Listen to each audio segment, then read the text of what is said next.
Hello, everyone. Welcome to another Dapr Community Call. It's number 124. It's July 9th, 2025. And I'm Mark, and with me is... Hi, everyone. I'm Cecil Phillip. I'm also one of the community managers here on Dapr. Yeah, and thanks again, Digrid, for sponsoring our streaming software. So we are currently streaming to YouTube, LinkedIn, and X. But as I mentioned before in previous community calls, YouTube is the best place to watch this community call because you can actually write some comments there, and we will see this here. I already see some people are writing to us. Welcome, Walter.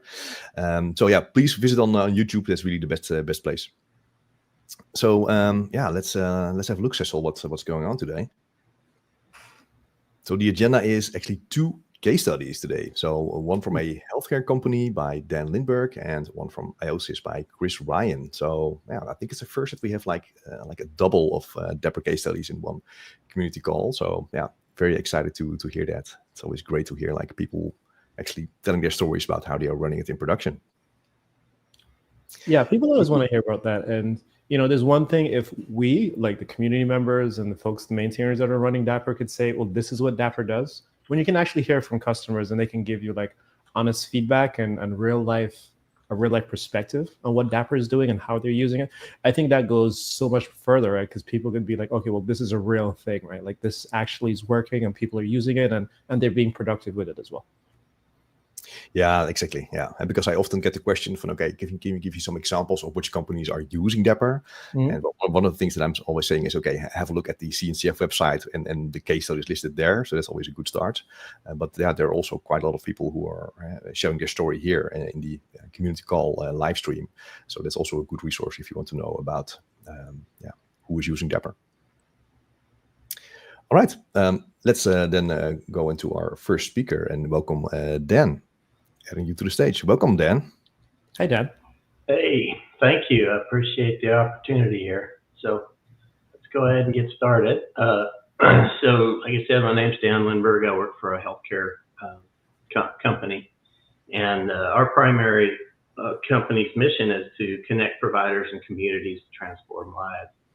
And just a little bit of background about me. I've been doing software development for about 36 years in some form or another, and probably most of that 25 or so has been in an architect role of some sort. So the current company, I'm working as a solution architect for our two internal and external applications. We've got one internal application that it's just grown over the years. It runs the business basically, and all of our internal users use it. And then we've got a customer facing for our providers and the clients that they use to enter in time and expenses and communicate with each other and that sort of thing. So the applications have been in use for many, many years. And as most of you probably know, these monoliths, they kind of grow over time. And, we've grown the teams. We've got 4, I think, dev teams that are working on the monolith, and as what usually happens is you get slow cycle times and slow time to market, and at some point you just really have the inability to scale the application. So when I started here about 3.5 years ago, they had just come to the conclusion that they needed to do microservices. And so part of what my job has been is to try to figure out how to split these two monoliths up into multiple microservices with shared code, shared services, and that sort of thing. And so that was the obvious answer: microservices and micro front ends. And as we were kind of laying this out, we knew that we were going to have to do pub sub, and we wanted to have the ability to do direct service invocations between microservices. And our enterprise architect, he reads everything about everything, and he had heard about this thing called Dapr. So as we started implementing this and playing around with all the features of Dapr, the two that I mentioned were the two big ones that we used. And we used the strangler fig pattern to break down the monolith into multiple microservices. And if you're not familiar with that, I think Martin Fowler was the guy that kind of coined that term, strangler fig pattern. But the idea is that you can continue using the monolith and then break pieces out of it over time, and use, you know, the microservices and the monolith in conjunction with each other. And then at some point, the microservices just take over, and you don't have a monolith anymore. And where Dapr has been very, and this next bullets I've got listed here, kind of the big steps. I'm not going to go into details of all of them, for how we use the strangler fig pattern to keep things moving. The first step that we do is to kind of migrate the data. So we figure out, you know, each microservice owns its own data, and by own it means that only that microservice can make updates to the data.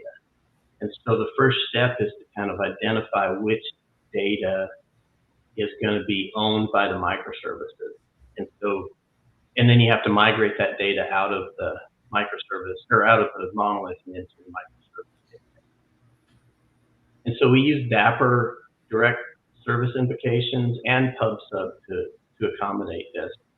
And where it's for, you know, for smaller tables, like, you know, your normal lookup tables, that sort of thing, you can query the 50 or so rows out of the database table and send them over into direct service invocation.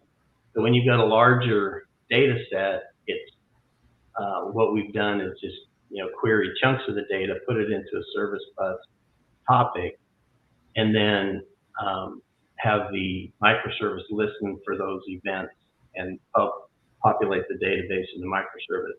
And what this allows you to do is have a huge amount of data get transferred from the monolith database to the microservice database in a very short period of time, because you can scale up the microservices.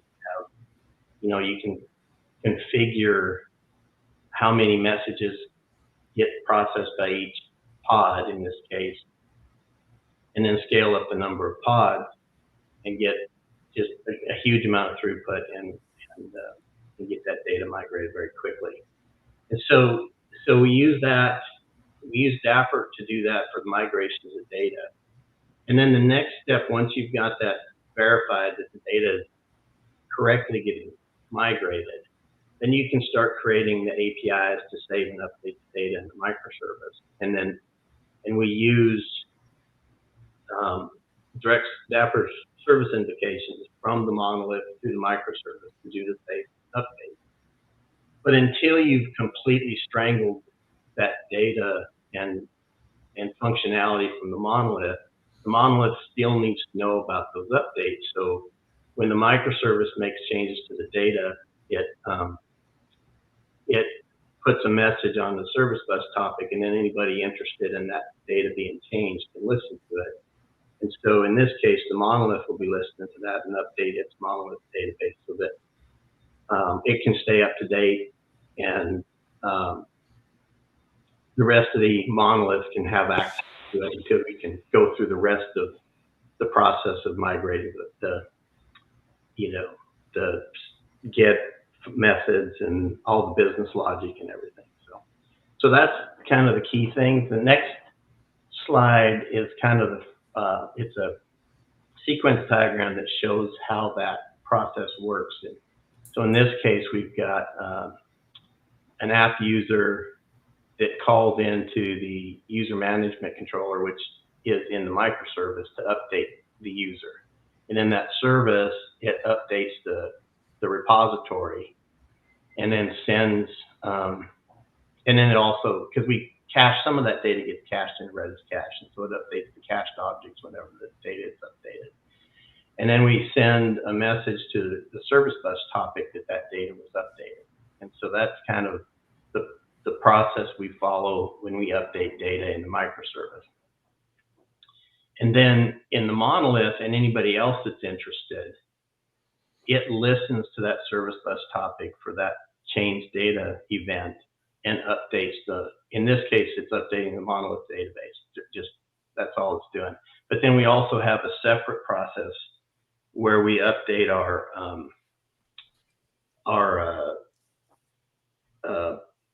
bronze, what's it called? medallion architecture for the data. We've got another data warehouse where we want to keep it updated with all the latest changes too, because once that monolith data goes away, you want to have a repository for reporting and AI and all that other stuff, and they don't want to have to go out and find all these databases. So that's what that DIN is, the data ingestion service. So it's kind of the overview of how we use Dapr during our strangulation. So yeah, I covered some of this already. It's, you know, using the combination of the service invocation and pub sub, we have this ability to really scale at need, especially during the migration, but you can also, you know, scale the pods up during, you know, if the requests get high or the queue lengths get high or whatever, you can have the pods automatically scale. Let's read through that real quick. Yeah, and so following, that was the other kind of key thing I wanted to mention, was that following these, you know, the migrate and the save methods, getting those moved over first, you can actually deploy that and have the microservices being used while you're slowly migrating the rest of the functionality out of the monolith. And then at some point when all of that functionality is there, you can go up, do a final cleanup and delete the data out of the monolith and delete that functionality out of the monolith. Future plans. One of the things that we've seen with this is that at some point we're going to have kind of these saga patterns where, you know, a user performs an action that calls a microservice and multiple events, you know, events get triggered that multiple microservices need to listen to. And you have to have some ability to orchestrate that and roll back so that you don't have, you know, inconsistent states between the microservices. And so we're looking at a few saga patterns, and, you know, the actor and workflow components of Dapr look like they might be promising for us on that. So we're going to be doing some POCs here in the near future to see if we can get that stuff set up. The other piece of Dapr that we're really looking forward to using is the observability features. I can see, you know, as we get more and more of these things going, we want to be able to monitor, you know, latency and how long stuff takes to get out of the service bus queue and or topic, and how long it takes to do the direct service invocations, and try to help us find any bottlenecks in the system.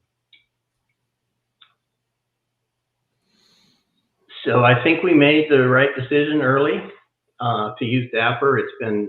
There was a bit of a learning curve. The one thing I'll say, look at the documentation that Dapr has. It's very, very good. It's sometimes hard to find stuff, but once you find it, there's really, I mean, it's just top notch. So and I'll just give you an example of this.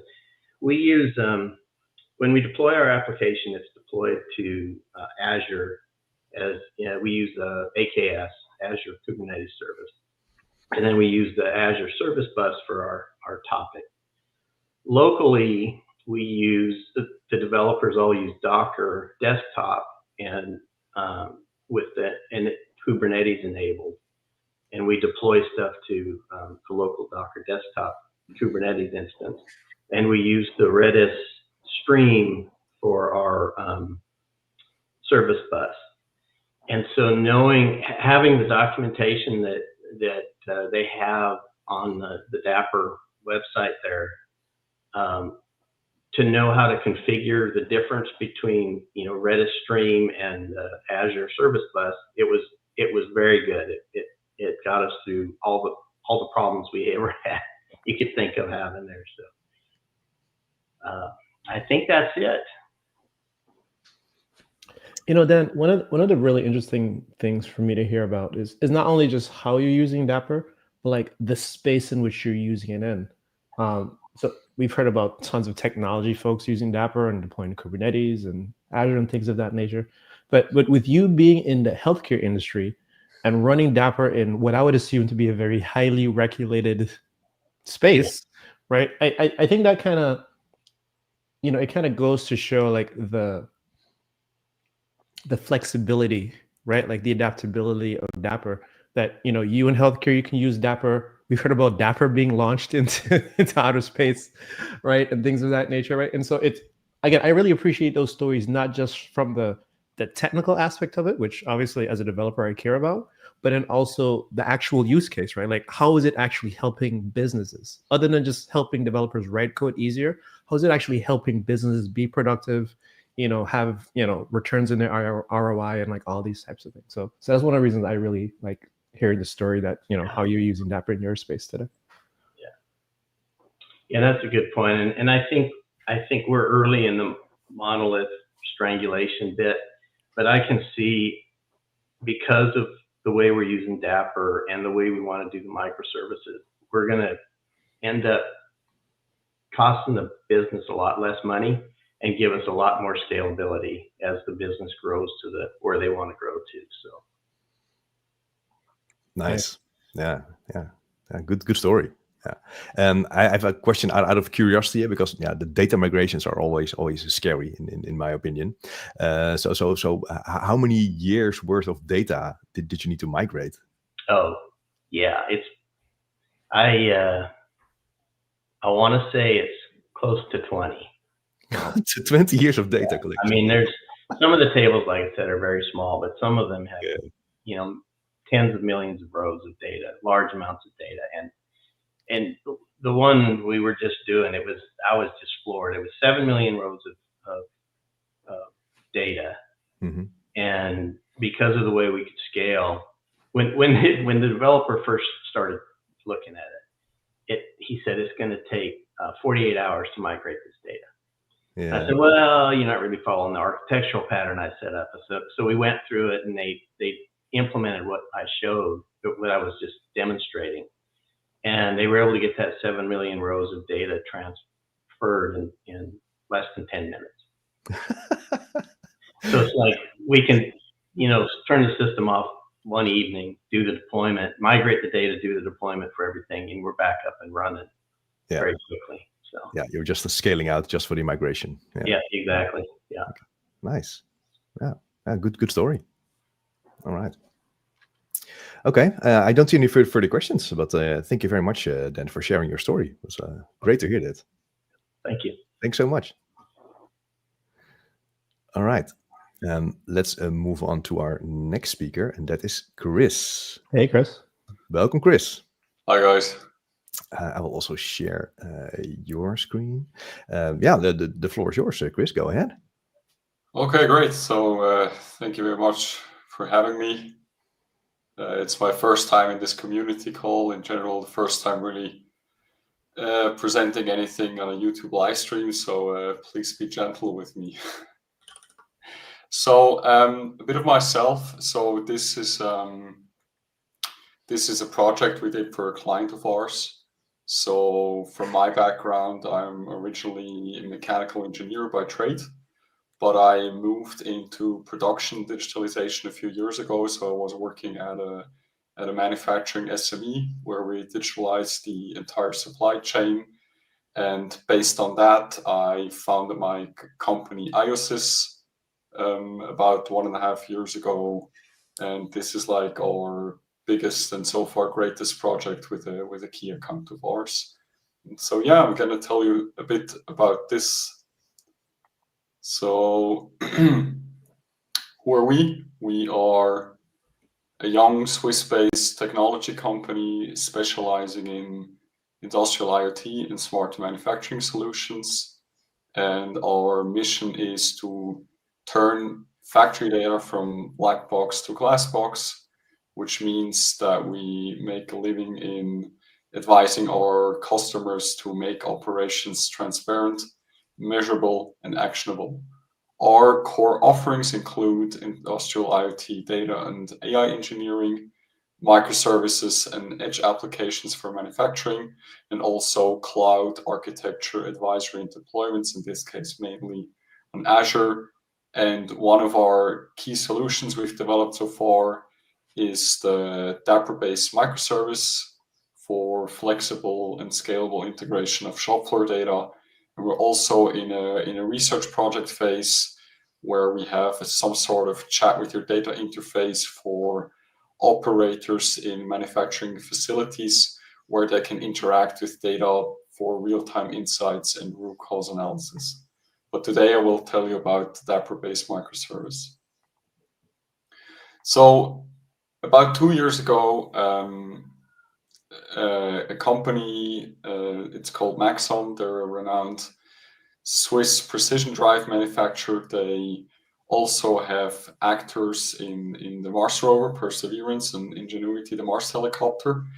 They approached us with a very specific problem they had. So they have a very highly customized in-house ERP system to assist them with their vast configuration settings for their complex manufacturing operations, because they have a bunch of different motors and settings, and it's all, most of what they do is also done for order. So the key challenges they had is that they kind of lacked real-time bidirectional data flow between their ERP and shop floor equipment. They had manual workflows, outdated paper-based instructions, and also delayed reporting. They had like these central GUI screens where operator could essentially walk across the hall, punch in data, go back to their assembly line, but most of the people didn't do it. So they didn't really have an off-the-shelf solution for complex and workflow-driven integration. So the business impact here in this case is that the operators lacked up-to-date information at the point of use. They have inefficient processes and risk of errors due to disconnected systems and limited ability to scale or adapt workflows quickly. So we thought about, so how can we best achieve this? So they wanted to pursue a microservice-based architecture on a so-called unified namespace. So if you've never heard about the unified namespace before, it's a pretty hot topic in the industry 4.0 scene, so in general in manufacturing. So it is essentially an open and standardized hub for all factory and business systems. It replaces point-to-point integrations with a single point of truth. And it also decouples data producers and consumers, which means different systems will publish and subscribe via a topic pattern in MQTT. So the key benefits here are real-time and contextualized data flow between the shop floor, so OT systems, and the business IT systems. And the goal of this architecture is, or of this communication pattern, is that you have a loosely coupled architecture running on this pub-sub topic pattern, and then you can create multiple microservices which then communicate with all relevant systems which are relevant for the manufacturing company. So this goes into our vision.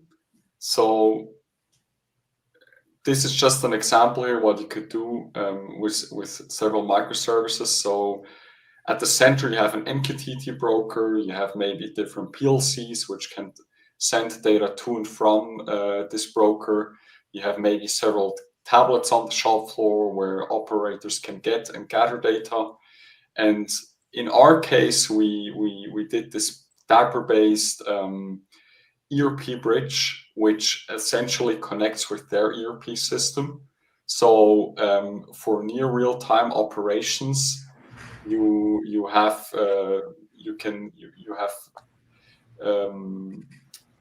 if you have scheduling changes, the system can instantly react to changes or demand spikes. You have digital work order management where operators and managers can see live work order statuses. And if you want, you can also gather this data, for example, also with an Azure Service Bus or an Azure Event Hub, where you can ingest this into Databricks, for example, with Spark structured streaming, and you can run the whole analytics part afterwards. So what we developed for them, we will mainly focus on the shop floor part, so the ERP bridge, what is happening directly on the shop floor for operator interaction. So on a very high level, what happens with this ERP bridge? So we have several components. We have RFID sensors and stations where operator can go to a station where they can log in, where they can see a certain work order, and we have a display or a tablet which they can also take around. We have the ERP to the MQTT to ERP bridge, and we have the display app front and back end. So I hope it's more or less clear, and otherwise feel free to ask questions about this later. So what happens here is, in the first step, that the operator interacts with the display, so he can scan the shop order or his employee tag at an RFID sensor station. The RFID sensor sends data back to a display app backend, and this display app backend updates the display front end for the operator. And he will then see the current work order. I can show you this in the demo afterwards. And then he can interact with the display to start, pause, or complete work. And afterwards, the display app processes the actions and updates the status. And what happens in the backend with the ERP bridge is that the display app sends status updates via the POP in the UNS, and afterwards it syncs with the ERP system. And the display can also afterwards request up-to-date order info or instructions from the ERP via the bridge, for example, the latest manuals, order changes, and this is again based on a sub-pattern. So essentially the bridge sends out the relevant info, be it documents, info, or whatever, and the display backend receives this and then displays it at the front end. So how do we implement this with Dapr?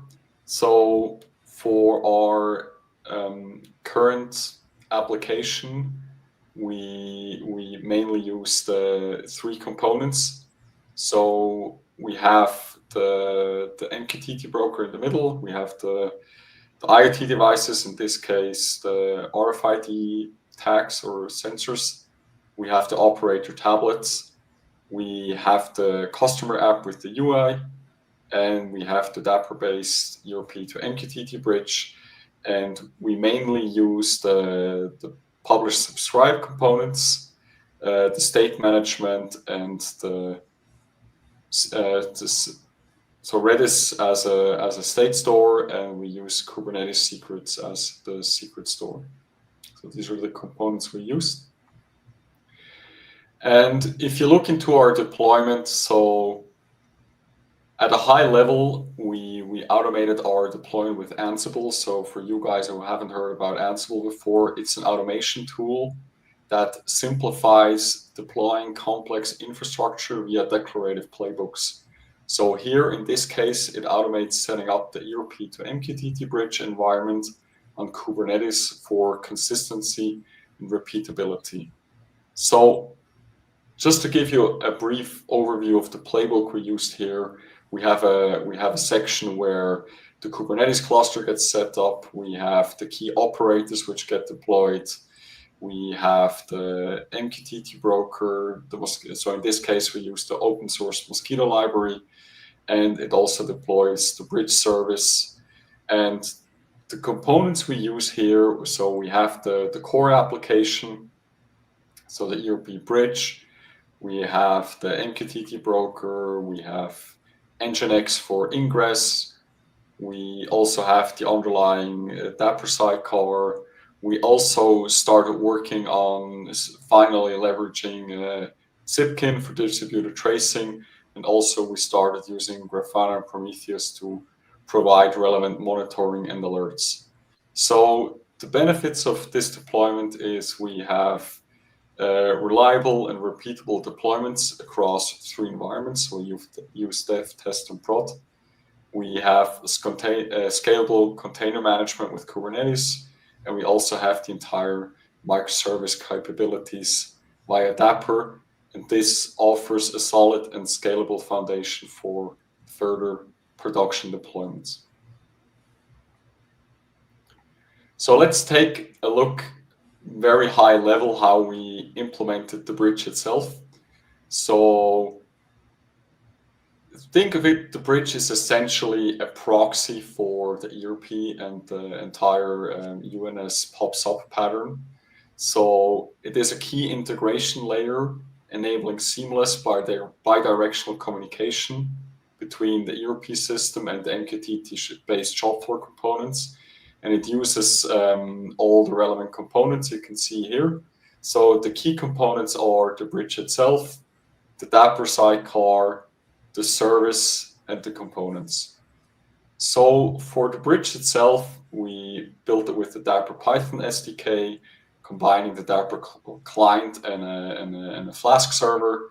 We facilitate communication using REST for authorization and control, and MQTT POP-SOP for messaging, and OData interfaces from the ERP system for CRUD operations. This also supports tokens for secure authentication and manages stateful workflow tracking. Originally, we intended to use the Dapr middleware here, but unfortunately, we never got it to work. So we resorted to this token-based authentication here. And the bridge itself then performs data transformation for compatibility across formats and protocols. And the nice thing is we built it in a way that it essentially also supports other ERP systems, as long as they also have a REST interface, which also provides relevant OData interfaces as well. So for the Dapr sidecar itself, we have the distributed runtime features, which I told you about before. So service invocation, secret management, state storage for stateful workflows, the entire POP-SOP messaging, and we have the supporting services and components. So Prometheus, in this case, collects operational metrics for health monitoring. The Kubernetes secret stores securely managed credentials. Redis provides fast in-memory state storage, and the MQTT broker handles messaging between the devices and the microservices. So let's take a quick look into a demo we recorded earlier. So just for your info here, it's more like a very brief list. So when I walk you through this demo here, we have the different topics which are being listened on, and we have the different topics which are being published. Think of these as happening in the background, but unfortunately, due to confidentiality reasons, we cannot show you the details, and we can only show you the front end here. So what essentially happens is, after logging on, this is what the operator sees when he is actively working on an assembly line for a motor. So he can see the relevant order number, the relevant part number. He can start and stop doing work. He can also look into the documents, so he can get the relevant info from the assembly, which is relevant for him. He can also see the revision and the document number for compliance reasons. And after he's done with working, he can report the shop order operation, and he can give a thumbs up, everything went well, or give a thumbs down, yeah, we had an issue, and he can report the scrap amount and also the reason why there was a scrap. So yeah, give me a second here. Yeah, awesome. So what did we achieve so far? So far, we have a successful joint venture going on between Maxon and iosys. So Maxon developed the custom hardware for the shop floor integration. They programmed microcontrollers for seamless data capture and device control. We made a joint effort in the display application. So we co-developed this for front end and the back end for operator interaction and real-time feedback. And we, as iosys, engineered the ERP to shop floor bridge for bidirectional data flow. And we also managed the deployments, did the entire setup, and we have this running in a pseudo production environment. So we are using kind here because we do not have the real cluster environment yet, but we've prepared everything from our end. So the result here is that we have a robust, in quotes, scalable and fully integrated solution without any vendor lock-in. And I guess the biggest output is that the system has been running stable in production now for several weeks at a pilot line of Maxon in Germany. And it is already projected to have 6+ figure savings annually per plant, thanks to reduced inefficiencies in data capturing on the shop floor, and also already uncovered optimization potential because of improved data capturing. So what is our verdict? So when Maxon initially approached me for developing this microservice, I think I did an in-depth web research. So this was the pre-LLM era, so I had to kind of do this everything still by foot. But I pretty soon discovered Dapr. I read into the documentation, and coming not from software engineering originally, so being a mechanical engineer, it took me some days to kind of wrap my brain around the abstraction layer Dapr provides. But as soon as I found out what Dapr was actually for, it was like it made click. And then we really started developing with Dapr, and I think we wouldn't have been so fast with this microservice development and deployment without Dapr. So for us as solution providers, it really simplifies infrastructure, which allows us as developer to focus on business logic. It offers a powerful tool set that eliminates the need for implementing complex functionalities manually. It enables easy integration of other microservices through the service invocation and other Dapr APIs. It promotes, of course, scalability and fault tolerance through the distributed runtime. And of course, for us, also very important from a cost perspective, it reduces development time and operational overhead by providing reusable building blocks. So yeah, what are the next steps? So as the workflows get more and more complex, we are now adopting Dapr workflows to ensure future-proof workflow capabilities for more microservices for our customers. We want to deploy the solution to a true production and high availability environment on the customer's Red Hat OpenShift cluster to ensure enterprise-grade reliability and scalability. This is planned for Q3 plus this year. We also want to implement a new feature. We call it the Quality Matrix microservice. So we want to introduce this new microservice to ensure only fully qualified operators can perform specific tasks. And this also will enforce compliance and boost product quality by matching skills to requirements. And as a further outlook, we also want to lay the foundation for fuzzy workflows. So eventually we want to progress this from a classic microservice into agentic microservices for more complex use cases. And this will prepare us for future AI-driven and self-optimizing manufacturing processes. So that was it from my side. Feel free to connect with me on LinkedIn if you have any additional questions. I've also linked the case study on our homepage to the ERP bridge. And yeah, if there are any questions or comments, I'm open to it. Yeah, thanks a lot for that, Chris. I did have one question. And mine is more around, so you talked to us about some of the things that you've done with Dapr and the benefits and whatnot. I'd love to hear some feedback around what are some of the things that you wish Dapr did for you? Like, are there any building blocks you wish that we had, or any additional functionality do you think that would, give you just, that little bit extra that you might need to get certain things done? I think what I'm really excited about is the whole Dapr agents thing.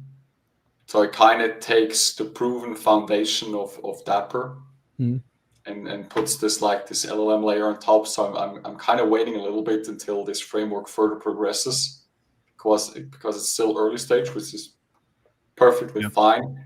But I think this is where, you know, Dapr really shines with its production rate and stateful workflows, and you don't really have to reinvent the wheel here. So I think I'm pretty excited about this. And I think I mentioned it briefly during my presentation before. The middleware layer is a bit, how do I put it? The documentation on it is a bit brief, and I think that could be improved a little bit. So for proper authentication, offloading, and also I think until this day, I could not kind of 100% wrap my head around this middleware layer. So I think that could be improved a little bit. That's good feedback. Yeah. Yeah. I don't think that's fair. I think that's very fair. Yeah. All right. So I have also a question for you. So I love to see it that there are like solution services or product services that are building on top of Dapr and then offering that to their clients. I'm always very curious because so sometimes maybe you will tell that Dapr is used under the hood. Maybe sometimes you won't need to disclose that. But if this is disclosed, do you find it difficult to convince people that it's using Dapr? Or does the maturity of the project help to sell this to potential customers? I think it really helps. I mean, we're always transparent about this. I mean, we also promote this, and that's I think also one of our USPs, that whenever it's possible, of course, we build on open source frameworks. Mm-hmm. So we're always transparent about this, and I think it really helps that it is, you know, a well-known project, that it, you know, recently got promoted to in the Linux Foundation and everything. So I think it really helps. And what I guess the bit of a tough selling point, but it's less about Dapr, more like general software development. So you kind of have to show the advantages of Dapr to non-developers. So how do you do that, you know? And you know, if you tell them, you know, we can, at the end of the day, if you tell them, you know, we can develop more for you with less costs and with less operational overheads, you know, that's pretty much all they need to hear. And then say, yeah, sounds good. You're good to go. Yeah, fair enough. Yeah. Okay. Yeah, good to hear. Thank you. Sure. All right. Yeah, and I already shared Bilgen's comment. He mentions coming from a mechanical background. This is fantastic work, Chris. So huge compliments to you for making this work. Perfect. Awesome. All right. Thank you so much. And please keep us up to date on how this is going indeed. Because I'm definitely curious what else you will do with this client. It looks very exciting. Definitely. Will do. Thanks. Yeah. Oh, there's still one question from Aaron. Is the solution running in the cloud or on premises? So this is running on premises. Yeah. So, but I think the good thing about Dapr is it doesn't really matter where you run it. So I mean, it's infrastructure agnostic, and that was also the main reasons why we took it. So we really, no matter what we do, we enable as well as cloud as well as on premises deployments to cater to the customer's needs. But for the second part of the question, GDPR compliance was not really an issue here because this is Switzerland and we are outside of the EU. Of course, we have our own data acts and we comply to GDPR to a certain degree, but this was not the main topic here.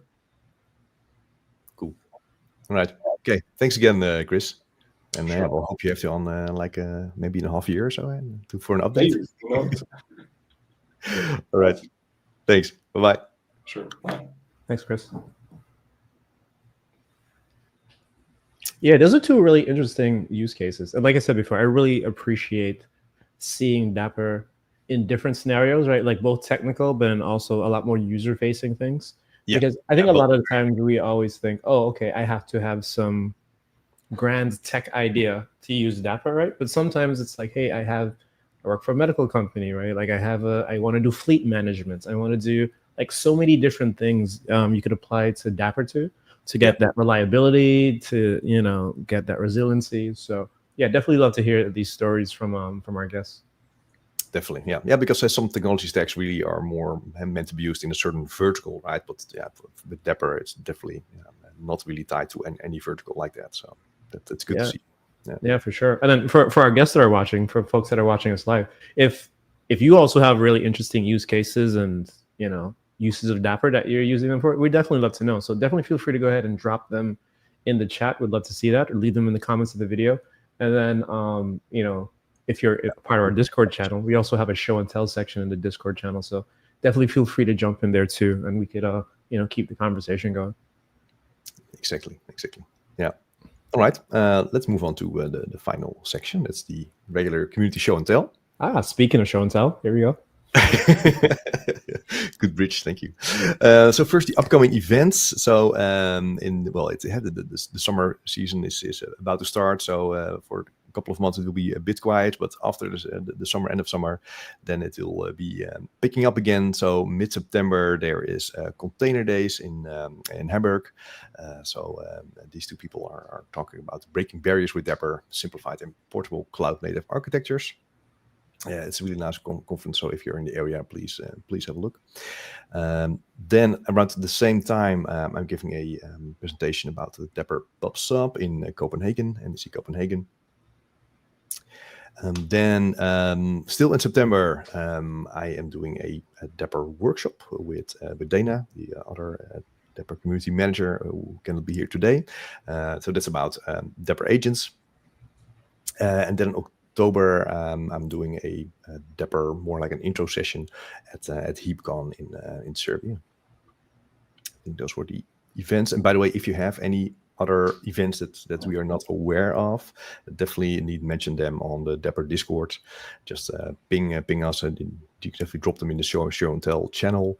So for the next community call, I will include the links in here, because I try to hunt down all of the events that are mentioned on the internet, but it's sometimes impossible to catch them all. So if you're speaking somewhere or giving a workshop somewhere, please let us know. Okay, then I have quite a big of a list of blog posts and podcasts, because I added podcasts. It used to be only a link of a list of blog posts, but we seem to do also more Dapr-related podcasts as well. So the first one is the Cloud Native App Local Development Made Easy with Microx and Dapr. So Microx was, I think they were at the last community call where there was a session about the development with Dapr and Microx. And yeah, there's now an article on the CNCF website, which is definitely a good read. It's a good combination of two technologies. Then Mike Luttighuis wrote a very nice introduction to Dapr, but yeah, it's a good introduction. It's not as such a basic 101. It goes quite deep. So yeah, it's really like a good, solid introduction into Dapr. So please give that a read. Michael Hanneke wrote a very nice article comparing some agentic AI systems, so including Dapr agents, from AI demo hell to production heaven. Very, very nice title. And he gives some quite positive feedback about Dapr agents. So please read that as well. Then there is Spring Cloud is holding you back. Here's why I moved to Dapr and never looked back. I think people are like definitely increasing the quality of their titles. I'm not sure if some if ChatGPT is helping them with those, but I'm liking these titles. Article from Code With Us. So if you're in the Java Spring Boot arena, then definitely read that. Then there's like a whole series of posts by Baris Aktas about Dapr. I think he's from Turkey, so if you're Turkish or can read Turkish, then have a look at this blog post series. I think he's written like 3 or 4 of them already. Then there's like a second part to the Dapr Meet GitOps, a guide to Dapr and Argo CD by Fernando Roja. So yeah, it's always good if you combine something with Dapr and then write a story about that. So that's very useful. And finally, this is one of the podcasts. This is Dapr, the secret sauce to simplifying distributed applications with Mark Fussell. of course, one of the co-creators of the Dapr project, was a guest at the Modern.net Show podcast. Nice. I feel like Mark has been doing a whole bunch of podcasts lately on Dapr. So exactly, yeah. So I have to also include him here now, indeed. Yeah, definitely. Yeah, maybe it will be its own podcast section, indeed. Yeah. Right? He's like doing like a little celebrity run for Dapr. So we definitely love it, man. Like a lot of great conversations happen in some of those podcasts. Exactly. Yeah, definitely give those a listen. Yeah. So then regarding all of the videos, so this what was published on YouTube in the last month. So has some related to AI agents. Did this one and also this one from your own. This is a video about observability and microservices. Definitely have a look there. This is a video from CD Pharma. He was at a conference about Dapr workflow. He's also one of the Java contributors there. This is a Dapr end user from Data Galaxy. He was also doing a couple of sessions ago at a Dapr Community Call. So I interviewed him about the usage of Dapr at the company. And last week I was in the UK for a couple of meetups, and some of them are now also online. So you can have a look at my session if you want. Then two final ones. Florian is doing also like a whole range of Dapr videos. So thank you for doing that, Florian. So this is about the event handling with Dapr. This is more like PubSub related. And then finally, this one is, I think, in Spanish, from like a knowledge sharing session from a company about Dapr building blocks. So it's more like a 101 session on Dapr. Nice. So yeah, quite a lot of stuff on YouTube, quite a lot of videos. Just like a quick snapshot of social media messages, mostly LinkedIn. People giving talks. This is Walter. I think he's actually also on this call, who received this Dapr Meteor neon sign. So thank you very much, Walter, for doing all the great work that you do. And again, a lot of mention about Dapr agents, and in general, people promoting the Dapr project. So thank you very much for doing that. So yeah, you can be part of the Dapr community in many different ways. We always promote the Dapr Discord, because that's where the biggest group of people are. A lot of Dapr practitioners are there, but also the Dapr maintainers and contributors are also there. So if you have Dapr questions, that's the best place to be. But it's also a great place if you want to help others to use Dapr. So please do that. Another thing I want to mention, that if you want to give a presentation about Dapr, there are like 2 Dapr slide decks now. So it's part of the Dapr docs. There's like a zip file you can download, and it contains like a very big Dapr presentation deck, a slide deck with like over 150 slides. But there's also like a dedicated slide deck about Dapr workflow now. So if you want to give like a specific talk about Dapr workflow, you can also use that slide deck. All right, and thank you for staying on and listening to all of these very nice Dapr use cases. And if you want, you can claim this Dapr Community Supporter badge. And we are giving more of these badges away if you're contributing to documentation or giving presentations or contributing to the source code. There are many different badges that you can claim. Yeah. Do you already have one of these badges, Cecil? I have a docs contributor badge. Nice. I haven't claimed my presenter badge yet, because I have done a few Dapr. Yeah. Okay. But I don't think I have one of those. But I have this one. I have the community supporter badge. I do have the docs contributor badge. And then I need to get this one next. I need to get the presenter badge. Nice. So my goal is to get all of them, one way or another. Exactly. So, I think there are like 8 or 9 of them. So yeah, there's definitely plenty. Right. So that's my goal. I'm going to slowly burn through my Dapr contributions until I can collect all the badges. All right. Great. All right. Well, thanks everyone for this community call, and see you again next time. Bye-bye. Bye, everybody.